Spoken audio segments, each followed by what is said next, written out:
Assalamualaikum warahmatullahi wabarakatuh. Salam Om Swastiastu, Namo Buddhaya, salam kebajikan. Kami dari kelompok 2 akan mempresentasikan materi mengenai perumusan teori akuntansi dalam pendekatan regulatoris.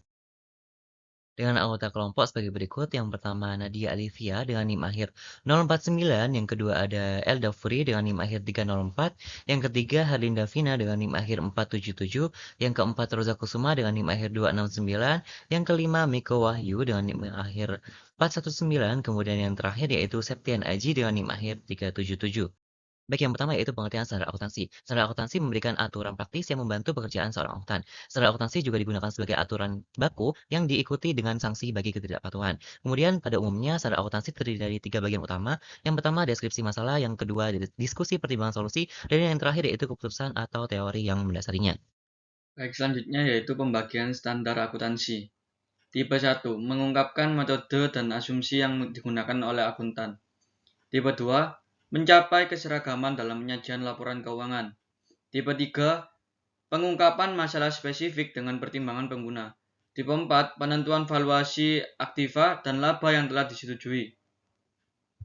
Baik, yang selanjutnya adalah alasan dibuatnya standar akuntansi. Yang pertama adalah informasi keuangan, yaitu memberikan informasi posisi keuangan dan kinerja perusahaan kepada pengguna laporan.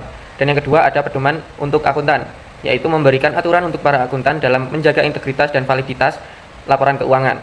Yang ketiga ada database untuk pemerintahan, yaitu memberikan data penting untuk perpajakan, regulasi perusahaan, dan efisiensi ekonomi.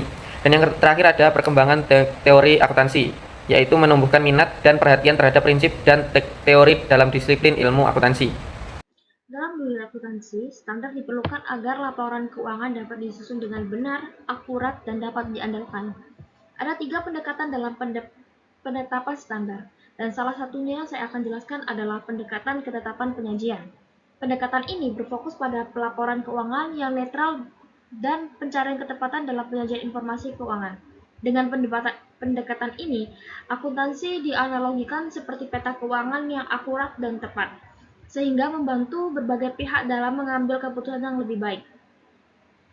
Para pembuat kebijakan akuntansi memiliki tanggung jawab untuk menyajikan informasi yang tidak hanya akurat, tapi juga dapat digunakan secara efektif oleh pengguna.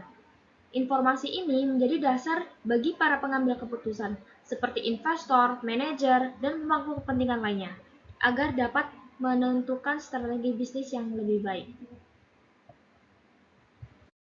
Baik, yang kedua adalah pendekatan konsekuensi ekonomi. Pendekatan ini mendukung pengadopsian standar yang akan memberikan konsekuensi ekonomi yang baik dan yang buruk.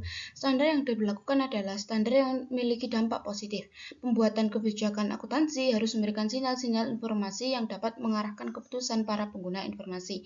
Pembuat kebijakan sebagai pengambilan keputusan. Yang dimaksud di sini adalah pendekatan konsekuensi ekonomi menekankan bahwa dalam penetapan standar akuntansi perlu mempertimbangkan dampak ekonomi yang mungkin timbul, baik yang menguntungkan maupun yang merugikan. Namun, standar yang akhirnya diberlakukan haruslah yang memberikan manfaat ekonomi lebih besar dibandingkan dengan resikonya. Nah, dalam hal ini, pembuat kebijakan akuntansi berperan penting dalam penyediaan informasi yang dapat membantu para pengguna laporan keuangan, seperti investor, kreditur, dan pemangku kepentingan lainnya, dalam mengambil keputusan yang tepat. Oleh karena itu, pembuat kebijakan juga bertindak sebagai pengambil keputusan dalam menetapkan standar yang akan diterapkan. Baik, jadi tujuan penetapan standar yang ketiga atau yang terakhir adalah pendekatan critical interpretatif. Jadi pendekatan ini itu, laporan keuangan hendaknya digunakan sebagai suatu instrumen perubahan sosial, bahkan suatu perubahan yang radikal. Jadi maksudnya adalah laporan keuangan ini tidak hanya berfungsi untuk mencatat maupun melaporkan kondisi ekonomi, tapi juga dapat digunakan untuk mendorong keadilan sosial, transparansi, maupun perubahan sistematik dalam dunia bisnis dan masyarakat.